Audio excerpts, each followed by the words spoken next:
Hi guys, welcome back to the channel. I'm Office Bloke Daz. I'm Gaynor. Okay, just the two of us today. Aiden's on vacation. He is. Well-earned vacation for Aiden. Yes. Sunning himself up in the south of Portugal. Yeah. If Patreon's your thing as well, check out the link in the description below. Loads of stuff on there. Full watch-alongs. Always Sunny in Philadelphia, F is for Family, Modern Family, Seinfeld, Welcome to Wrexham, quizzes. Yeah. There's loads of stuff on there. We just done the quarterback. Yeah. What did you say? Getting to know us. Getting to know us. Yeah, there's loads of stuff on there. All starts at $3 a month. So if you want to support the channel, head on down there, check it out. Rollins just lost his dog as well recently. Sad. Yeah.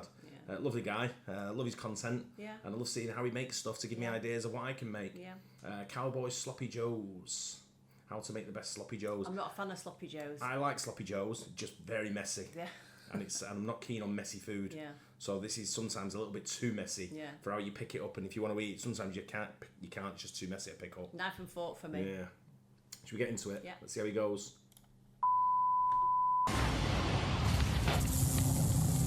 Chefs, please open your baskets. And we are looking at sardines, corn on the cob, ishtabintum, and canned sloppy joe filling.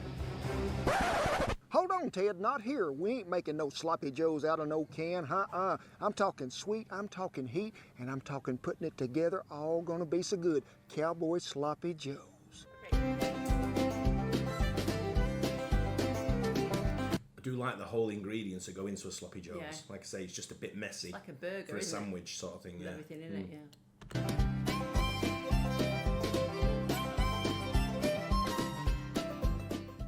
Now, some of y'all might have seen that episode I was on, Chop Grill Masters, long time ago. Woo! It was nerve-wracking, it was, to say the least, and them folks used groceries I couldn't even spell. But that day when I finally made it to the finals with 3 other chefs, and we was out there that morning, wind blowing about 40 miles an hour, and they thinking we might have to cancel, and I'm thinking, hey, that's a normal day in Oklahoma. Ain't nothing wrong with this. So what did Ted do? He got up there and he opened up them baskets and he said, what? Sloppy Joe mix in a can. Folks, I ain't never used that stuff in my life.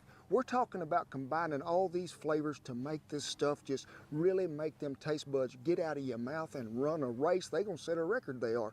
When you can blend that good hamburger meat, and that's what we're starting with, folks, good 80-20, and then you season it just right, but putting them onions in there, then you get that barbecue sauce with a little cheese. Now, folks, before we go any further, hey, we have done set the dates, and it has been announced. What are we talking about? Tour dates for our brand new cookbook, Faith, Family, and the Feast. We're going to be touring across the United States to a lot of places. Hey, we're probably going to run into you. So be sure and check our events page down there. Shannon will have you a link below where you can go to the website, and it's going to tell you what day and which city we're going to be in. Now, folks, these sloppy joes is handy and they easy to make. And a lot of times me and Shan would make them on a ranch early in the morning if we was having to break camp. Now, you're talking about breaking camp. This is not no easy chore. Fold that fly up, put it in the wagon, get everything loaded, hook up a team to the wagon after you got them harnessed.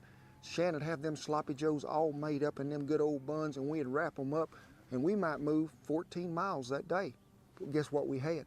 A drive-up window. Yes, it weren't no Mackie D's or a Hardee's. This was driving up right at the wagon. Them cowboys would ride by. We'd pass them out a sloppy joe. They'd be good to go, but what happened? We had a lot of repeat customers. They'd just circle back around and come again until they all run out. Hey, I think from this point on, you should know, we had technical difficulties. Yes, we had a hooper blooper, we did, I mean a big one. So as you watch this from now on here, going forward, all the sound you're going to hear is coming right off the camera. You might even hear a little wind noise come through there, but it's all going to be good. It's cooking in Mother Nature's kitchen, and hey, we can do it, and y'all can hear it. Well, it's time to get things to happening. Now, I'm going to cook this in a 12-inch Dutch oven today. We'll set it right out here. So I got me a 1.5 pounds. Remember, certified Angus beef, 80-20. We're going to dump her right in there. Give it a good chopping with our little mesquite spatula. And I can hear a little sizzle action already starting to take place. And it is a good time while we just got it sitting right there to season. What we're going to season it with. Anybody know? You in the 14th row down there with the binoculars. Yep, it is Red River Ranch Original. You need some? Hey, we'll have you a link up there where you can find it. So just keep stirring it around. Get her good and brown. You don't want to leave it in big bites. You sort of want it to be crumbled up a little, but I don't want it to be like of a mealy texture, so don't beat it to death. Now, if you be doing this in the house, you can do this in a regular 12-inch cast iron skillet right there on the stove. I'd start out on about medium-high heat, and then as this gets to cooking, we can turn it down. But I'll give you another I've got that, so I can make that. Yeah. Right? But I can have a go at making this. This looks pretty straightforward to make. Yeah. tip too that my mother would sometimes get in a hurry. She would brown the meat in the skillet and then put it together in a crock pot and just turn it on low, and it'd be there when me and Daddy come in. It was what you call a handy dandy Happy Meal, and it was ready. We got our meats browned up, and when it did get brown, you see me, I just sort of tilted it to one side, strained that grease out there. I just throw it in the fire. Don't do it in the kitchen floor. You'll get you a beating with one of them husband trainers. Remember them rolling pins? Ain't no good for you, they. We put that large Vidalia up there on that cutting board, and we done sliced it up with the hash knife. You don't have one? Sam will have you a link where you can find one. And I'm gonna tell you right now, do not get your fingers in the way of it, because it will take a hold of all of it. Rotail. Some of y'all might not be able to find this where you are, but it comes in a different brand, and it's called what, Shen? We get that over here. Rotel? Yeah. What is it? It's Mexican chopped tomatoes. Oh, it is? Yeah. Appleseed. Diced tomatoes and green chilies. That's all it says on the can in some stores. So find you some of this, and it'll have something on there. It'll say original, or it'll say medium heat, or it'll say hot, or it'll say spicy. Go to whatever your liking is. But we're gonna dump her in there. It's been drained, it has. Dump her in there, give it a little stir. Guess what? Some mustard. Now, folks, I have known people to try to put that ground mustard in there, but I really don't be liking it. I just like regular old mustard. So we're gonna put us about 3 tablespoons in there, which is about that much right there on the money. Guess what? Any kind of barbecue sauce you will be wanting to use, but I like to use about a half a cup. Now, remember I've been telling you I was gonna put some of that green chili chipotle relish in it? Folks, this here stuff make ice cream taste better. If you ain't got none, you're gonna be needing some. If you're wanting to make this tonight and you don't have none on hand, get you some of them adobo peppers. Whew, chipotle peppers and adobo sauce. Put you about 2 of them in there finely chopped, and maybe 3 or 4 tablespoons of that sauce. If you want to heat things up in the kitchen and make things get to jiving, dump the whole can in there. I don't care, because something's gonna happen. See what's in here? About 1/4 of a jar, maybe even 1/3. There it went, right in there, and ooh, folks, that is what makes a sloppy Joe for sure. Get this all stirred back up. We still got one more thing that's coming. Last but not least, a very important ingredient. Remember, sweet and heat. Here, a little more sweet. Brown sugar. About, I'd say nearly a half cup. Get it all stirred up in there well. And this, folks, I hear some of you out there hollering, Cowboy, I'm surprised at that brown sugar going in there. Yeah. Are you? Yeah, I wouldn't have put sugar. No, a lot. That mixture he's got in there, I can kind of smell it. Smell it, what yeah. comes, and it's one of the best smells when someone's cooking something. Is the onions, peppers, Like the a meat, chili and all though, that. It's isn't like it? a Yeah. chili. It's very similar to a chili, I guess. Yeah. can't. You ain't supposed to cook nothing that's tomato-based paste or barbecue sauce in cast iron. It's hard on your seasoning. Folks, that thing is about 31 years old and has been seasoned well every time. I don't recommend you do this in a brand new Dutch oven or skillet, but if it's something you've been using for a while, go ahead on. Just remember, clean it every time you get through, dry it on heat, re-season. You're not gonna have a problem. Now, I'm gonna sit this right here where it's at, and I'm just gonna let it sit there and simmer. We are gonna have to get it a little closer to the fire, because my burner ain't like yours. So we're gonna turn it right there like that. Folks, if you got a lid at this time in your life, I'd like for you to be covered, because it's all about the simmer. I don't want it to boil. I just want it to sit there and whisper little simmering drops of love all the way through it. Just make all them flavors blend together. That's what make this good. And I'm gonna let her go about 20 minutes maybe. I'm gonna let all the love get to it. And I'll tell you why, because when them cowboys used to come in out there at camp, I'd see them go over at that pile of buns that I had laid out there, and some of them would get 4.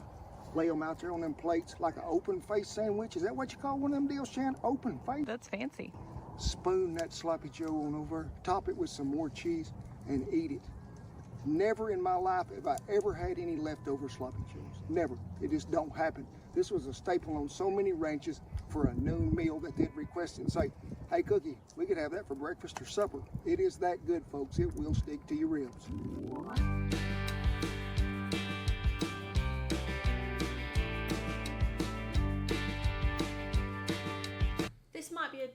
question, but what do cowboys do? Well, they work on like horse farms and cattle farms, don't they, and stuff like that. So they'll round up the cattle and whatever's on the farm. I guess it's like a almost like traditional farmer, I would guess. Like building fences and stuff. I don't know if they do that, but I'm thinking they do like that probably comes part of like being on the ranch, of keeping the cattle enclosed into certain areas. But I imagine it's to do with, I think it's all like rounding the cattle and stuff like that, isn't it? Working with the cattle. Well, I just wondered what a cowboy's job was. That's what I assume. Unless it's all going to battle against Indians. That's what I mean. I'm thinking of like of the westerns. Yeah.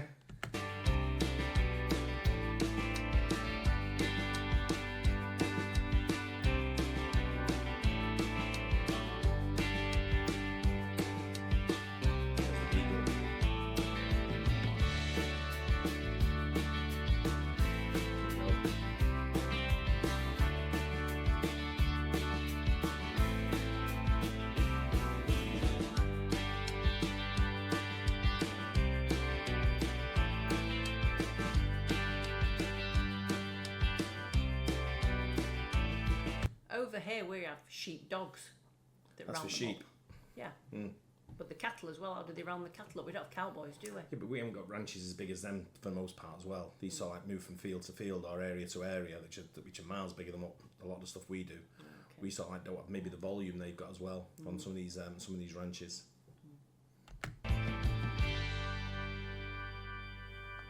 Now, folks, we've been on about maybe 10, 12 minutes at the most. You can see the love is just simmering there along. This is a good time to just reach right in here and get smoke in your eyes. Was this song, Shan, Smoke Gets in My Eyes? Did you ever sing that to me? No? I don't sing. This is what you call tasting to adjust your taste if you need to season more. Whoa. Folks, this is what you call hit all 8 cylinders on them taste buds.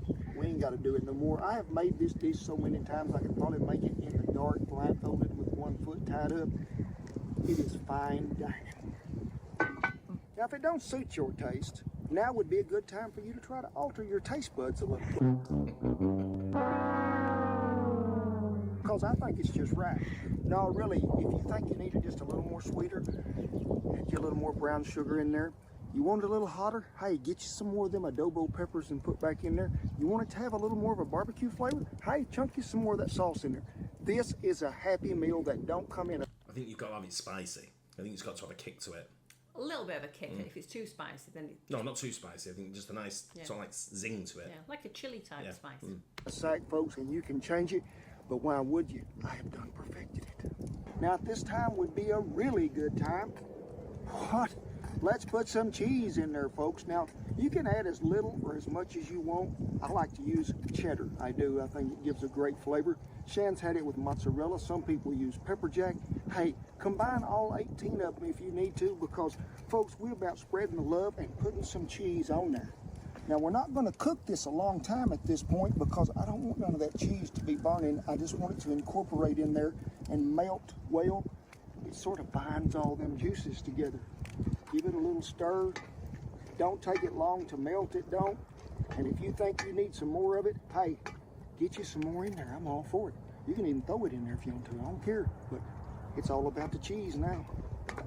But you can see how that cheese, when it melts, sort of is a binding agent that pulls this together. Folks. See, I've started using cheddar more in my sort of like stuff that I do like that. And cheese that's not as sort of like stretchy or stringy. When I put mozzarella in, it gets too stringy, and it messes it up a little bit. It don't get no better than this. Well, the cheese has melted. It has simmered along. Whoa, did you see that flavor jump out of there and we take that lid off? I've been working with the YouTube folks and NASA trying to get smell-o-vision to be incorporated into your living rooms. Maybe someday, folks, you never know. Didn't I get fancy on you today? A sesame seed bun. Boy, this is what's happening. Now, I got a little question I want to ask Shan because I have done this numerous ways and I don't want to get in trouble. Now, this is what you call what part of the bun, Shan? The bottom? Okay, did you know that sometimes I go ahead and just put my meat on this side? No. Is that wrong? No. No? Ha, folks, I think you can put it on the mirror any way you can. But let's get in there and get us a big old honking spoonful of that. And you can see how that cheese and everything sort of binded stuff together. And that right there is goodness all on its own. Slap it right here on here. If some runs off, don't worry about it. We'll get it when we go back with the spoon and lick. When I do stuff like this, sometimes I have chili on a bun, don't I? And then what I do is if anything that falls off, I have nachos on the side and I scoop them with the nachos. Everything off that cutting board. A pretty sprinkling. So, guess what I do right here? Shan says, huh, but I like to take a little this bun is just feeling left out over here. Smear it right over so it can just go ahead and soak up some of that goodness. Slap that thing, watch this, slap her on there to where that oozes out just a little. And then you just grab it right here like this. And Just messy, innit? Yeah.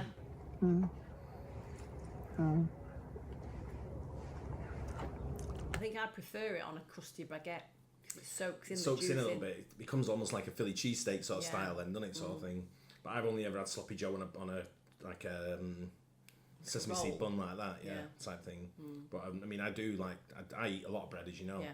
But I tried sort of like different combos for different things on bread. Yeah. But that to me is like one of the perfect sort of like sandwiches you can have on that. Yeah. Because it's up there with the Philly cheesesteak, I think. Yeah. They're very similar. I ordered a burger the other day. We went out and it was about that big, wasn't Sorry, it? yeah, and it I was was just massive, like, there's no way I can pick that up and eat it. I couldn't even get my mouth around it, so I had to eat it with a knife and fork. Yeah, but that was a strange one as well because it was half pork, half beef, wasn't it? It was mixed beef and pork. Yeah. the heat, the sweet, That looks good. the onions. That was so good, folks. Hope you don't mind before we do a little dancing that I have just one more little bite right here away from that pickle, Shan.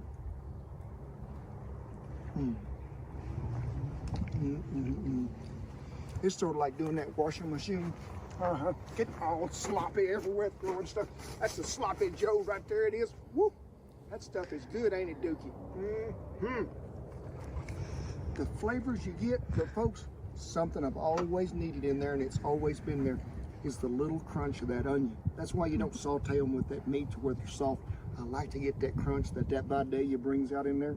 Great flavor. Well, that is some fine. I would do one more addition in there though. What would you put in there? Garlic. Yeah, maybe. I do like a garlic in the meat. Fine dining and fine dancing it is. We hope you enjoyed today's episode because it was a special treat for me. This is one of my most favorite dishes to create, and I'm sharing it with all of y'all because what are y'all? Family. That's what it's about. Remember, as always, I tip my hat to all our servicemen and women and all the veterans who have kept this old country safe and that old flag flying above the wagon. God bless you each and every one, and thank you for taking care of us and Old Glory. Now, for the rest of you, if you're a new viewer, hey, we welcome you in here with open arms. Come on, and while you're getting close, get you a bite. I don't care, that'll be fine. Rest of you, hey, you know we're always glad to see y'all here. We never take it for granted that y'all watch our videos. And remember now, big spring it is. March 17th, the cookbook comes out, Faith, Family, and the Feast. And folks, I'm wanting for y'all to help us to try to make 1 million subscribers as the book comes out. That's March 17th. Do your math, back it up. St. Paddy's Day. Should have made a stew. Yeah. Irish stew. Yeah. Cabbage. Corned beef. Whatever he makes, he always makes it look like home cooked. Yeah. Sort of like, I mean, it is. It's on his bloody ranch sort of thing. But it's he always makes it look so appetising that you think that's what it'd look like if you make it at home. Yeah. There's nothing fancy about it, but it always has the ingredients and what looks like the flavouring and the taste to sort of like excel to a top class sandwich. What I like it, it's all one pot. I love one pot. Yeah. But I might have a go at making that. Like, so that's right up my street. Yeah. And I've not had a sloppy joe for years. No. Yeah, Well, tonight we're having halloumi wraps with chilli. So. The sloppy joe. The first time I ever had a sloppy joe was in the in Newark. In that there was like a little hut at the top of the street, and I went there and I was like, I don't even know what a sloppy joe is, so I had one, and it was messy, but I kind of enjoyed it, and I thought I like that, but it was just so messy, it's everywhere. But brilliant. Hope you guys enjoyed that as well. Don't forget like and subscribe. I'll see you on the next one. Bye. Cheers.